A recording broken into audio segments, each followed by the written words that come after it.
Hello, everyone.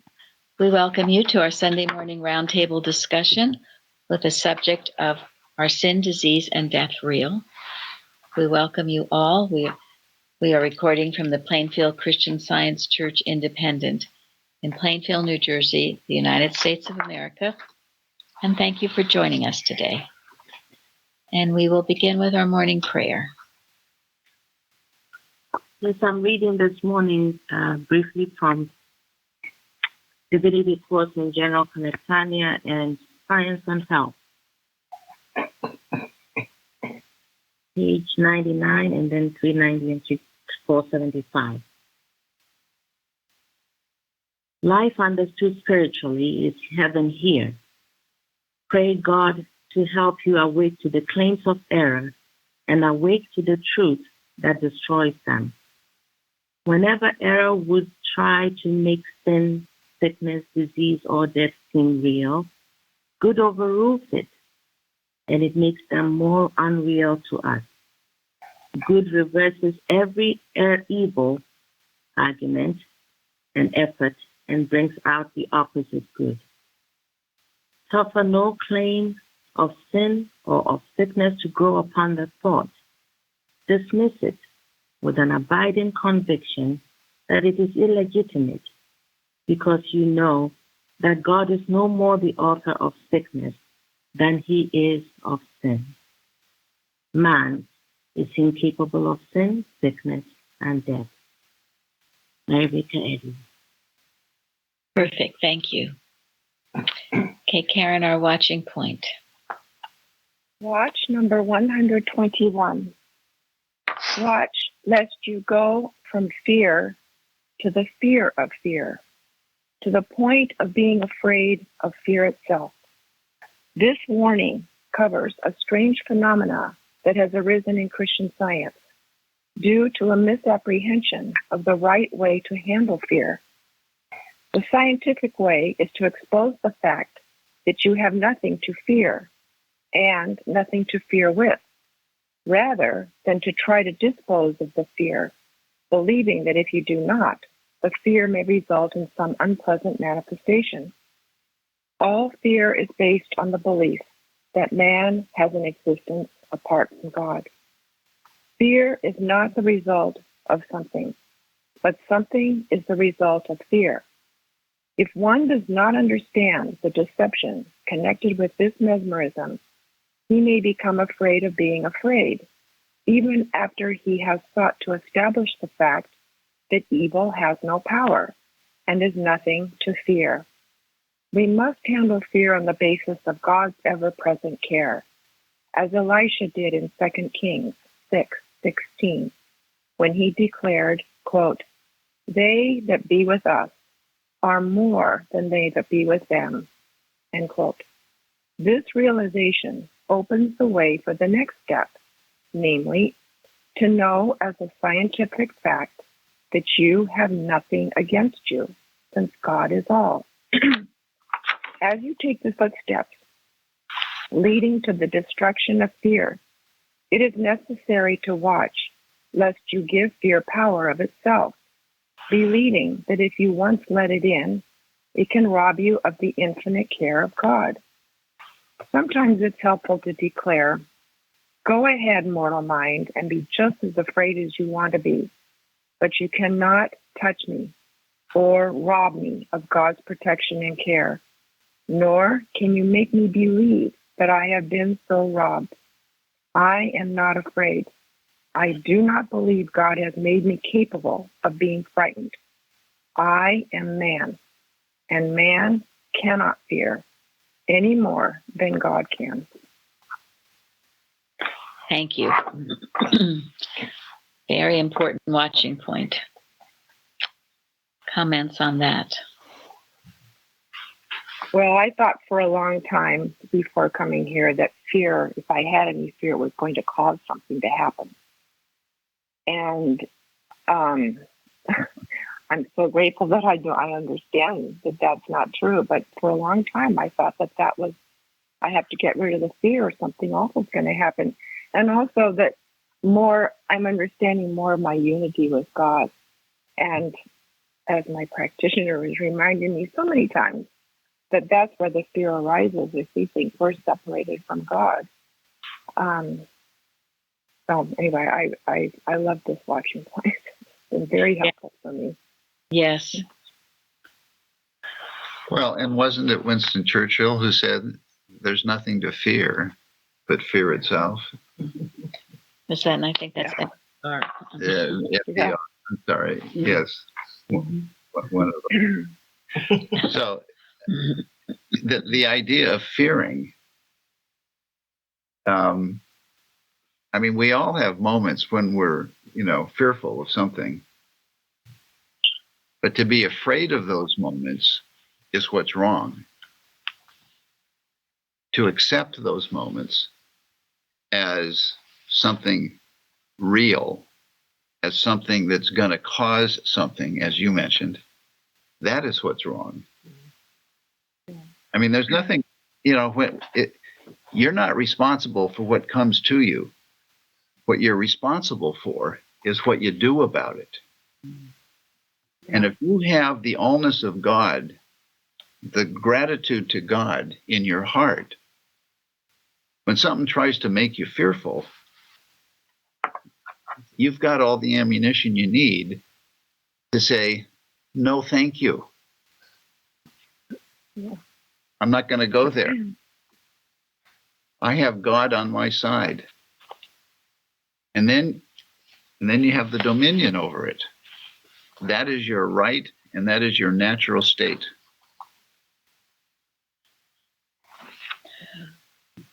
Well, this is something I definitely wrestled with. And yes, this watching point helped me. Also, Bicknell Young says, to go ahead and fear all you want, just like this watching point does. It can't really do anything to you, no more than a dream. All right. So if you're going to fear and then these horrible things, just like a little child who thinks there's a bear under his bed or something, you're so afraid of it and you think it's there and you even think you see it. Well, you're just having a dream. And then I would ask myself, well, why the heck dream that dream? What a waste of time to be dreaming that dream when I can be thinking good thoughts from God. And then ultimately, I realized how disloyal this is to God, because when you fear, again, you believe that there is some other power than God. That's the basis of it always. Yes, your separation from Him, not knowing your oneness with Him, but you believe there's actually some horrible thing out there. That's why you're afraid, whatever it is. Therefore, and this is what I would tell myself, that I was a Satan worshiper, which kind of shocked me out of doing it. Because what else would you call that? You believe in a devil, right? You believe in some bad thing. Yeah, you're denying God, really. You are. So that shocked That's why me. Sorry. Yeah. I was just going to say that's why it occurred to me. That's why she says perfect love casteth out fear. It's our perfect love. The more perfect our love is for God, the more fear has no place there. It just can't. That's right. The more perfect we forget ourselves and be the expression of God, it's God that's here, which is love that's here. So where is the fear? Love is powerful. It casts out the fear. Thank you. Yes. So, and now if ever I'm tempted to fear, I'll ask myself, well, what are you afraid of? I mean, I was once given that assignment years ago to write down what you are afraid of. Just by yourself in your own room. You don't have to tell anybody else. What is it? Why are you so afraid? What is it? So write it down, take a good look at it, and then what does God say about this? Because you have left it in the negative, you see, which Mrs. Eddy says never leave anything in the negative. So you're afraid of something. It's right there behind you, chasing you all around all the time. You haven't faced it. You just run from it. So finally, you have to face it. Okay, what is it? I'm afraid of such and such happening. And then what does God say? And you keep with the positive. What does God say till this fear leaves you? And also, I'm sorry. Go ahead. No, I mean, is there anything that God is not equal to, and even more? Is there anything possible that God is not equal to, way above the supremacy of God again here? I feel it's what helped me. Because sometimes, quite honestly, I didn't even know what I was afraid of. I guess I was afraid of the fear. And it just paralyzing me, but the thought that God is here, God helps me. This is what helped me. I would walk long distances and just kept knowing, no, God is here, God loves me. And that slowly, I don't know when I started fearing so much. Mm-hmm. Thank you. Yes. Thank you. Mary, what you were just saying, to me, that is handling an error with understanding by writing down whatever you're fearful of or whatever the issue is. And then, God supplies the inspiration, the truth of what is, reality in that situation. I think where, Christian Scientists fall into trouble is when they just declare there is no fear, there is no sin, but they don't handle it. That's when you look like an idiot. Yeah, exactly. Absolutely. And that's why they've gotten such a bad name. That's right. Because the church has just not taught them the proper way to look at, Mrs. Eddy says, you have to understand the operation of evil and error to cast it out as nothing, not to ignore it and just say it doesn't exist. Such a clear distinction here. Thank you. Absolutely. No, that's right. Because until you learn to actually handle animal magnetism, which apparently is not taught very well in most places, till you actually learn to handle animal magnetism, it's kind of hard to practice Christian Science. Right. It can't be practiced without it. And you'll always be running. You'll always be running from this, because you haven't handled it. You've left things in the negative, and so it'll build up. And then you seem to see what you fear. It's a mirage, but you'll seem to see your fear. That's why I say you're dreaming. It's the Adam dream. Until you stop and wake yourself up and stop it. And most important that you do this, or you'll never have any peace. One of the articles Carrie sent me this week was called Handling the Serpent by a J.R.H. 1903 Sentinel. Throughout the entire scriptures, the serpent is used as a symbol of all that is wrong in human consciousness, and the command has always been to handle this serpent of deception with the understanding of truth, and finally destroy it in all its forms. When we reach that stage in our growth of experience set forth in Revelation, we will not only have handled the serpent of suggestions and deceptions, but we will then be able to see that old dragon, the devil, cast out of our consciousness. So handling is not running from it. It's not ignoring it. It's handling it. And as Tony was saying, you handle it with the understanding, and you understand that God's allness precludes there any suggestion of anything other than the presence and power of God. And where is it destroyed? In your own thought, in consciousness. In your consciousness. Yeah. Don't look to your body to see if it's been destroyed yet. Yes. Yeah. Okay. Stop peeking. Yeah, you don't look to your body. You don't look to your bank account. You don't look, you don't look to your material accompaniments, if you will, to see if it will be destroyed when it's destroyed in your own thought. When you have actually destroyed the fear and you are at peace with God, that's when it's destroyed. And this is why Mrs. Eddy and her household, the first watch, the 9 a.m. watch, was devoted always to handling fear. Because you can't rush off in your day with all this unhandled fear nagging you. You've got to smash it and rise above it. And Mrs. Eddy could not work in a household where fear was.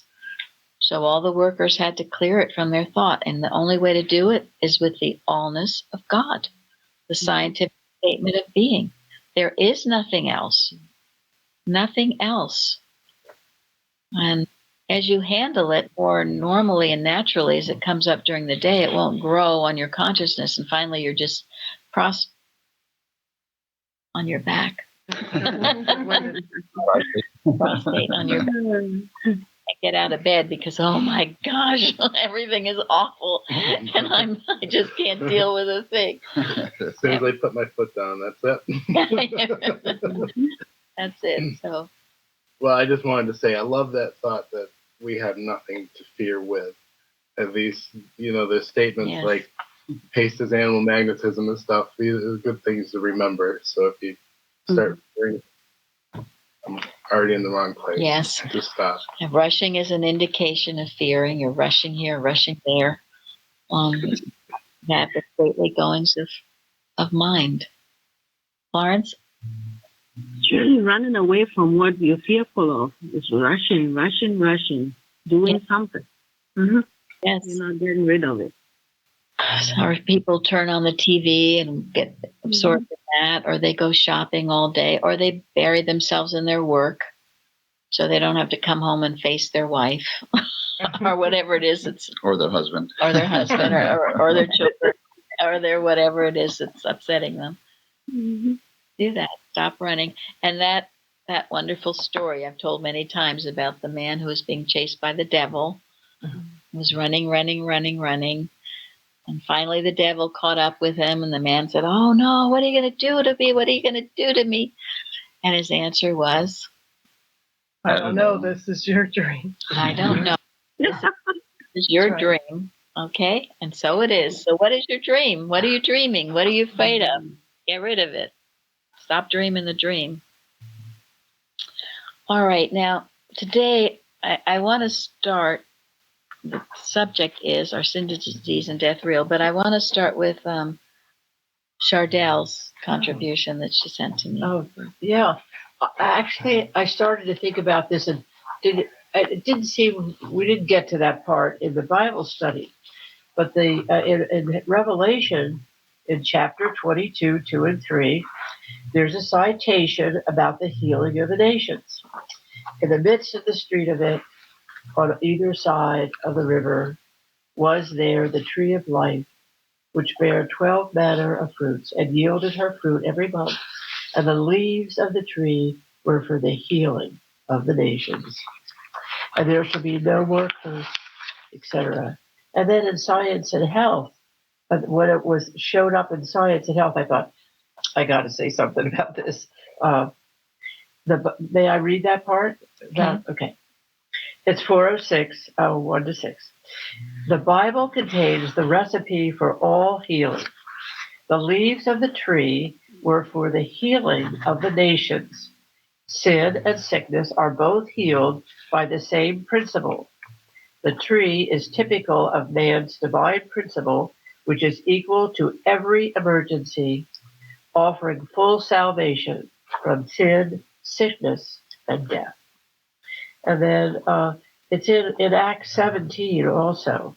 Neither is worshipped with man's hands, as though he needed anything, seeing he giveth to all life and breath and all things, and hath made of one blood all nations of men, for to dwell in all the face of the earth. I just love that. And if we seek the Lord. And I've read about this before and I really like it, but it's everywhere. It's in Revelation, it's in Acts, it's in Mrs. Eddy. She knew it. And does anyone know why I wanted to start with this morning? I'm sorry. Do you know why I wanted to start with this morning? Why did Because the nation Probably because of what's going on in the Middle East. Oh yeah, Thank you. because of that. Thank you. Yes, it is. Yeah, yes. And then when I revised it, I thought I really had to because of what was happening. Yes. Yeah. Yeah. So thank you. No, it was a good thing to pick out, and it was timely for right now, because what else can we do or know except this? What else? Yeah. I mean, wars, as we talked about, they don't really solve anything. They don't get rid of all the hate. I still don't understand what all the fighting is about, and I don't perhaps even really want to know. But there's been fighting going on for centuries, and breaks out this animosity, and so the healing of the nations. It's the Christ truth, and we just lay that blanket of love over it in what you read. Yes, that we're all of one blood, we're all brothers and sisters. And it was in the watch last night too, our unity watch. God is universal, confined to no spot, defined by no dogma, appropriated by no sect, no more to one than to all. Is God demonstrable as divine life, truth, and love, and his people are they that reflect him, that reflect Mary Baker Eddy. So the best thing that we can do about all of this is to do that, stay in that, and no division amongst people. We love each other, no fighting and warring amongst anyone. All of this fighting and warring that seems to go on does not have to be. So I started reading Martha Wilcox's article on war yesterday when I found this out. And just the beginning of her article mentions just this quote from Acts. And it's a really good article. It's a long one, so I didn't get, maybe a page and a half. But there's so many good points in there to help with this. It's really good. Thank you. Yes, I have assigned that to people actually this past few weeks. This Martha Wilcox article, War. It is a very good one, and she wrote that, I believe it was during World War II. A lot of our good workers, Peter V. Ross, all of them, they write about this because they were in the midst of it and they had to overcome the belief of it. But how much better that we do this work preventative. And this is where we have to stay awake and alert. Just because, maybe things seem relatively okay in America, I say relatively, doesn't mean that we have to stay ahead of the game and keep working and watching and praying.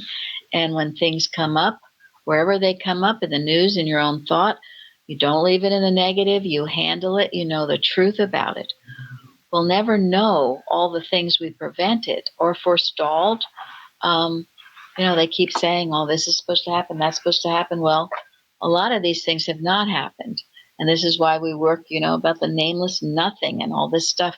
Here, autumn is such a beautiful time of year. We have such beautiful autumn day to day. We're not going to accept these lies. And it's in this week's lesson. Are sin, disease, and death real? Well, no, they are not.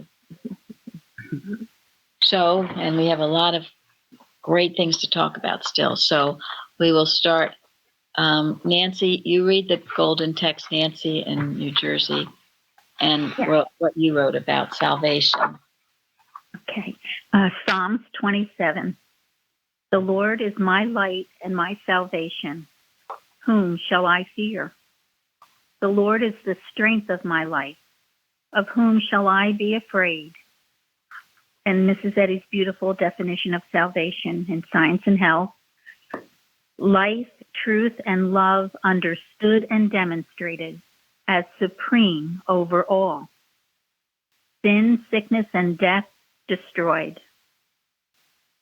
And from a commentary, Knowing Jesus, when we are led and guided by his eternal light, the light of his love floods our soul with the divine light of a heavenly birth, so that he dispels all darkness, comforts all sorrows, calms our fears, and guides us into the path of righteousness and truth. He is not only our light and salvation, but he is our light and life, our strength and peace, our salvation and our God. There is nothing in heaven or earth, visible or invisible, that should disturb our hearts or cause us to be afraid. For he is the omnipotent creator, and all the strength of our lives and the illumination of our path derives directly from him. We should rejoice in the God of our salvation, who has brought us out of darkness and into his glorious light. And Mrs. Eddy writes in Prose Works, message from 1901, theoretically and practically, man's salvation comes through the riches of his grace in Jesus Christ. Divine love spans the dark passage of sin, disease, and death with Christ's righteousness. The atonement of Christ whereby good destroys evil, and the victory over sin, disease, and death is won after the pattern of the Mount. This is working out our own salvation. For God worketh with us until there shall be nothing left to perish or to be punished, and we emerge gently into life everlasting. This is what the scriptures demand, faith according to works. Thank you. You're welcome. Very beautiful. And again, this wipes out this belief of fear. There's nothing in heaven or earth, visible or invisible, that should disturb our hearts or cause us to be afraid because of God's omnipotence. So we can look in the face of a seeming error and yes, tell it, get thee behind me. Yes, or the hell you say. Don't mess with me. Don't mess with me. And mean it. Yeah. And it will flee from you when you mean it. You can't dilly-dally around with it. This is where the toughness and strength come in. Can't be a mushball. And Carrie sent two beautiful articles. One particularly, this Ella Hogue writes such beautiful articles. This is from the 1922 issue of the Journal, and I'd like this on the carousel because I won't have time to get into all of it. But it's called A Plea for Joy. And that idea, therefore, with joy shall ye draw water out of the wells of salvation. And she makes the point, after Jesus had been talking to his disciples of the necessity of their abiding in him, remember, to abide in him, stay in the Father's house, living close to his teachings, got to obey the Sermon on the Mount, and keeping the commandments he had given them, even as he had kept the Father's commandments, he went on to say, these things have I spoken unto you, that my joy might remain in you, and that your joy might be full. When he thus referred to joy, he touched upon one of the most important factors in successful work of any kind, and manifestly of that which pertains to spiritual accomplishment. Without the element of joy, any work would finally become spiritless, wearisome, unsuccessful. Joyless work always lacks spontaneity of right activity and must finally die of its own inanition. Inaction. Maybe it's a misspell. Yeah, inaction. Yeah. Okay. And then it said, a wise writer once said, when we speak of joy, it is not something we are after. Now remember this, because everybody, is pursuit of happiness here? It's not something we are after, but something that will come to us when we are after God and our duty. So joy is always a reward. It never comes unearned.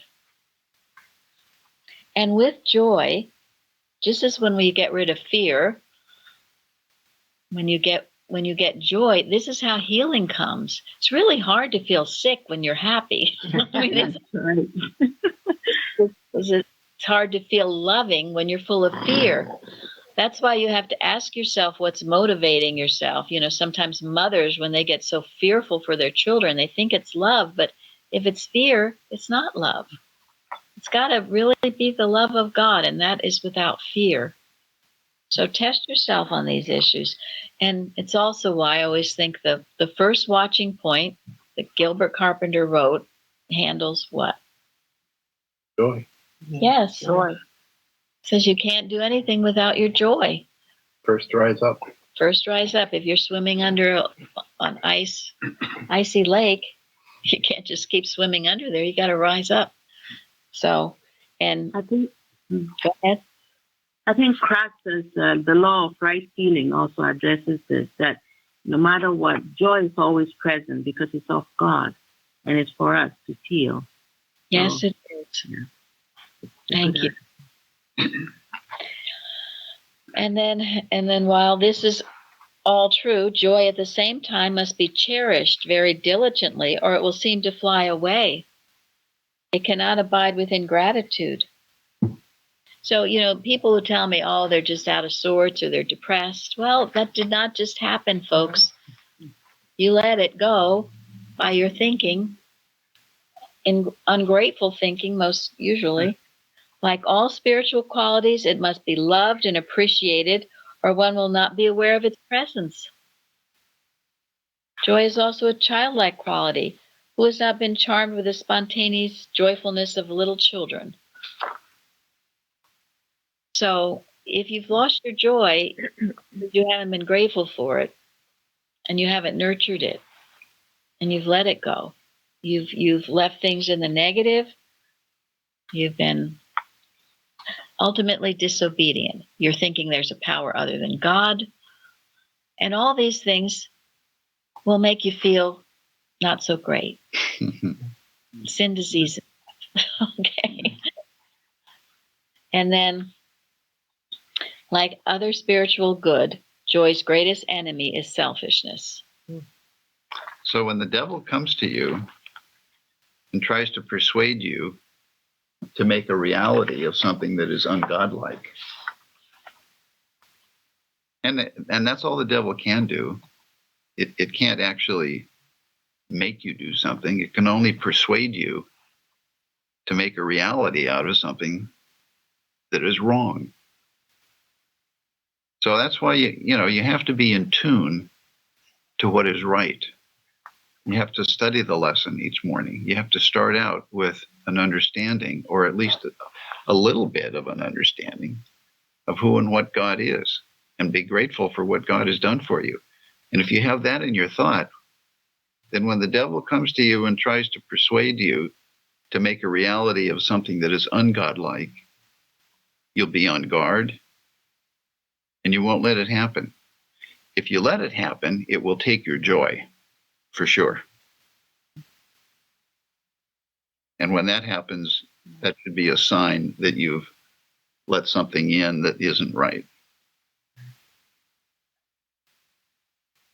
I think also owning the mind of Christ. You said it the other day, the warning, the treatment for every day, for example, where the emphasis is on owning the mind of Christ. Because with that mind of Christ, that can scarcely be mesmerized.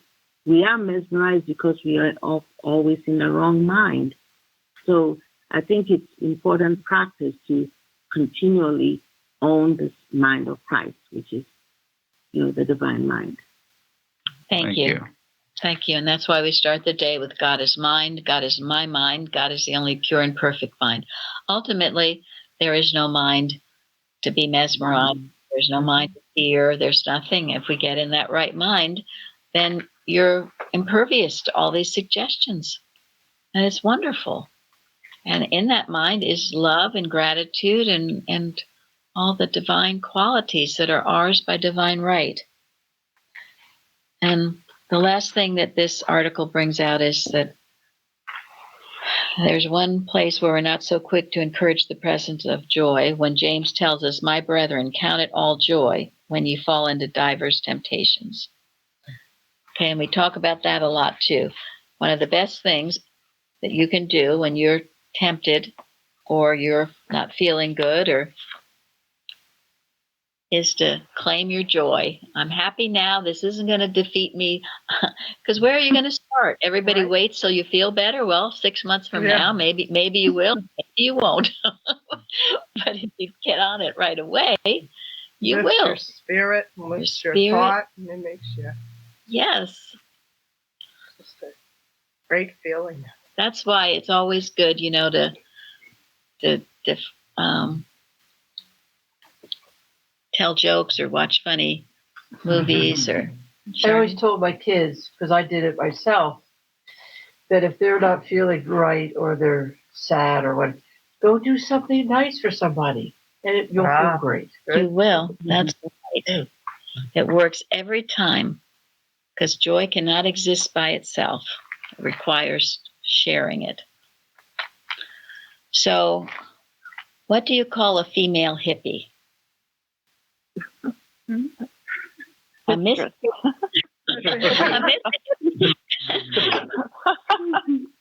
Now, Donna from Oregon told that to me. So. Wait, I couldn't hear the punchline. Say it again. Mississippi. Yeah. Mississippi. Mississippi. Gotcha. Yeah. Okay. Oh, okay. Mm-hmm. That's Alabama. Oh my. All right. So, one thing that was very important too this week, and this was a article that dear Louise sent, and it was called "Curing versus Healing," and it was by Clarence Chadwick, who is one of the early good work as well. Has written some very wonderful articles from a 1907 issue of the journal. It's a long one, so I can't get into it too much, but another one that we definitely will put online so you all can read it for yourselves.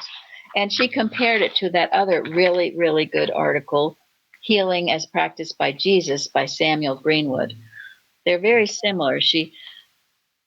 In this article, it just brings out that the Christian Science heals sin as well as sickness. And the sin is very important that it be healed, right? You got to get to the root of things and cast it out. And it goes over and over that in this article. Sooner or later, it must be seen that health is not obtainable from matter, nor is it in any way dependent on it. It is a moral and spiritual state of consciousness. It is a moral and spiritual state of consciousness, health. That's why you can't look to your body to see if you're healthy. So, and this is why this hatred you have for someone, or jealousy or harboring, and maybe you think no one knows about it. Well, God knows, and it's making you sick, exactly. And we learn that this hatred or jealousy or whatever else is bothering you is no more true than the physical manifestation. They're both not the truth about you, but you've got to cast it out. You do. You cannot play with it. It's not your friend. I don't care how justified you are in hating someone, or how justified you are at feeling jealous because your lot in life is just miserable and that person is everything in the world. Well, who knows about that? But if that's what you're thinking and harboring, well, these things, if you don't catch them initially, they'll end up, your body isn't going to feel so hot. So cast it out early on, be alert, be awake, and don't allow it. So it's a wonderful curing versus healing. And Jesus healed. And over and over, he was casting out sin, wasn't he? Yeah. Yes. Mm-hmm. Yeah. And in the lesson, it's so important. Last part, the 390 to 393, those are command statements we were taught years ago. And you use it. You suffer no claim of sin or sickness to grow upon the thought. Are you? You have divine authority for healing the sick. So why aren't you? Dismiss it with abiding conviction that it is illegitimate. That's any claim that's growing upon your thought. Dismiss it.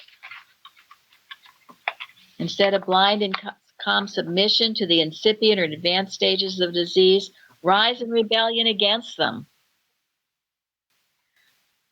Take antagonistic grounds. It goes on. You should have a textbook of science and health in which you write in it, and we were taught years ago, you underline all those command statements. This isn't something you just think about, oh, gee, this is nice. You've got to do this all day long, and you got to mean it. They're not suggestions. They're command statements, and they're wonderful. And if you obey them with your whole heart, it works. Right? Yes. And the reason it works is because it's the truth. This is how we prove the truth for ourselves. We don't inherit it. We don't get it from a classroom. We get it by proving it to ourselves. And we all have the right and the ability to prove it. All of us. Nobody is left out of this classroom here. God's classroom. God has made you capable of this, and nothing can vitiate the ability and power divinely bestowed upon you. Stand porter at the door of thought. Shut out unhealthy thoughts and fears. Forbid the entrance of anything ungodlike. So, do it, and you'll feel happy, and you'll have success in your work, and you will be being loyal to your Father. This is loyalty to God. Be loyal to God. Why would you sit and listen to this other stuff? It's totally disloyal to God. It's also loyal to your leader, and it's also loyal to mankind. So, yes, you're not to forget or neglect your duty to God, to your leader, and to mankind. And this, what Mary just read, is our duty. It is our duty. It's not an option. It's our duty. And if you want to be a Christian Scientist, you've got to be doing these things. And even if it doesn't seem to work at first, Mrs. Evans would tell us, took you a long time to get into this situation. It might take you a while to get out of it. So just shut up and keep sawing wood. Don't give in. Don't get discouraged. Keep your joy. Keep working, and no backsliding. If you don't get to work at all, you go to sleep and you just come under it like a contagion. You do. Right. And then you're just listening to what everyone else says and falling down under it. Yes, thank you. So now we have a couple beautiful things from Karen from the lesson. Okay, I was on the story of Paul on the storm, or the ship. From McLaren's exposition, he says, Paul's designation of the heavenly messenger as an angel of the God whose I am, whom also I serve, recalls Jonah's confession of faith, but far surpasses it in the sense of belonging to God and in the ardor of submission and of active obedience expressed in it. What Paul said to the Corinthians, he realized for himself, ye are not your own, for ye were bought with a price. Unquote.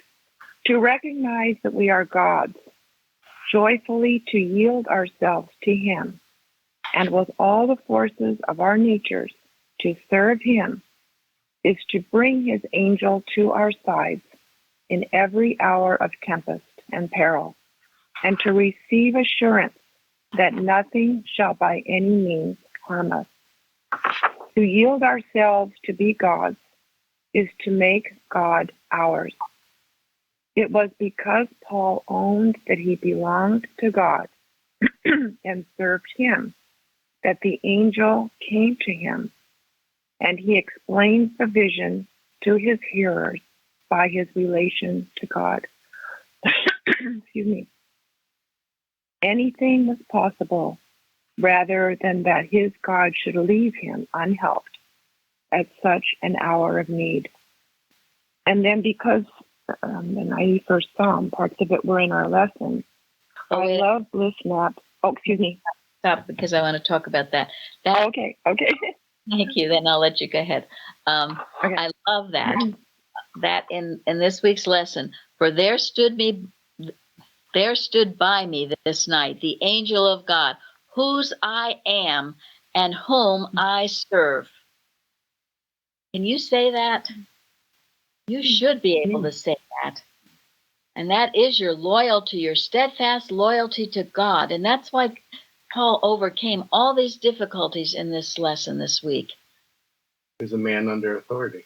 Yes. Mm-hmm. But think about it, that angel of God who I belong to and who I serve are one loyalty. You know, when you see someone obeying someone they have total loyalty to, their slightest wish is like a threat to them, as my father would say. I say that about my mother. Your slightest wish is like a threat to me. No, your slightest wish is, I will do it, whatever, I will do it. So take that statement. It's powerful, and use it for yourself and know it to be true. And then feel that the angel of God's presence with you, which leads us to the next. Okay, go ahead, Karen. Okay, so I took verses 11 and 12 from, I took out of the article by Bliss Knapp, and it was in our lesson. Verses 11 and 12, where the Psalm says, for he shall give his angels charge over thee to keep thee in all thy ways. They shall bear thee up in their hands, lest thou dash thy foot against a stone. And then what Bliss Knapp says about those two verses. This is another lovely promise. Read it again and again. Nothing could be more exquisite. He shall give his angels charge over thee. This is meant for you and me. Make this promise the subject of your thought every day for a month.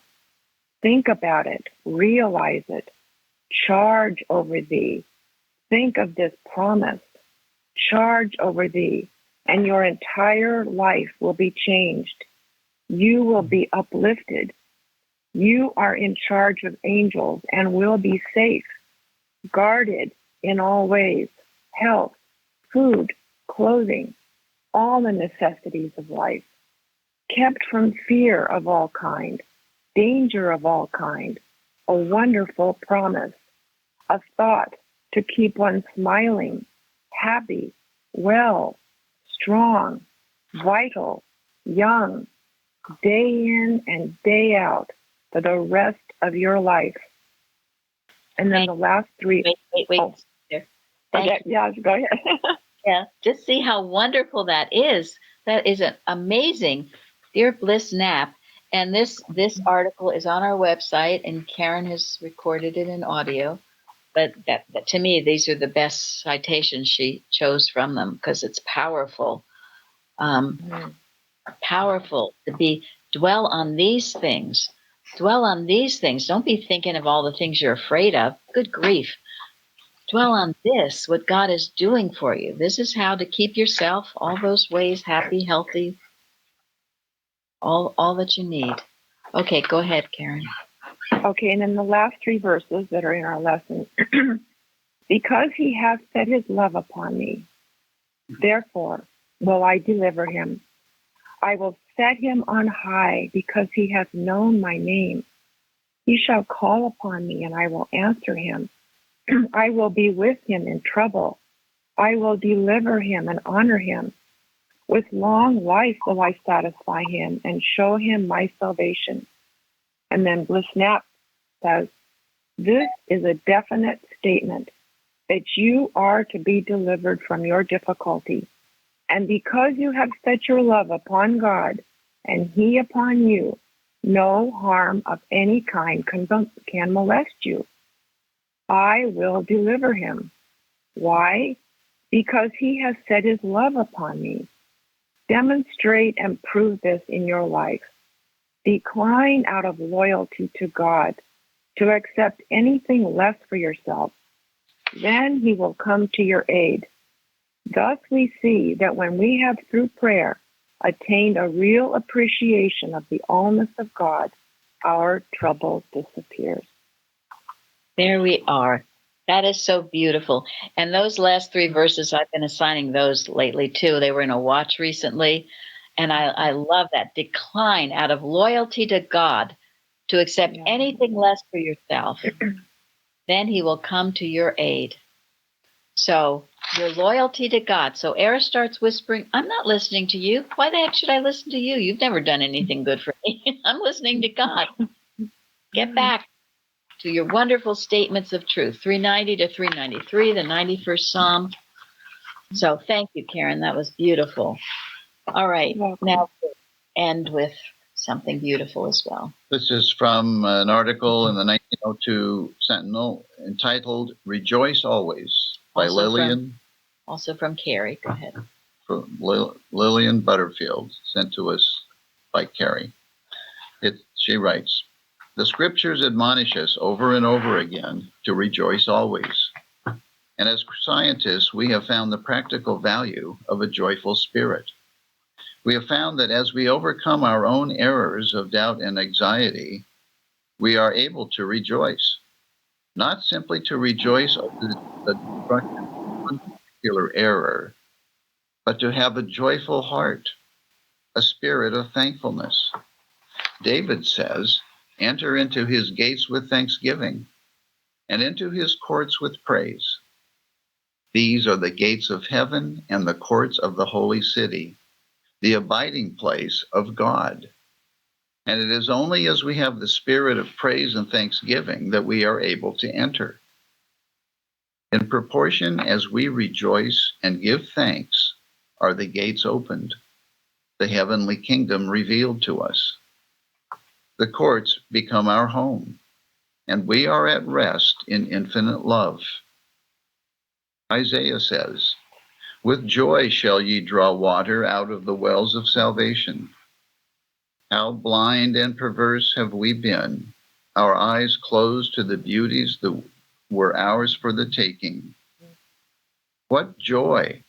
What a beautiful thought! No more anxious days, no more weary nights, but beautiful, joyful days, restful, peaceful nights. And why? Because we are beginning to understand God aright, to know that we are his children, that he careth for us, that the unsearchable riches of God are ours. Beginning to know that we cannot be separated from him, beginning to realize the fullness of joy in his presence.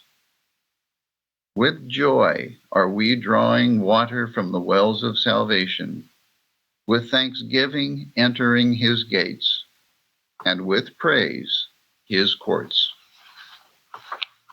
How beautiful. Amen. Yes. Yes. Thank you all for joining us today. Thank you. Thank you. Thank you. Thank you. Thank you.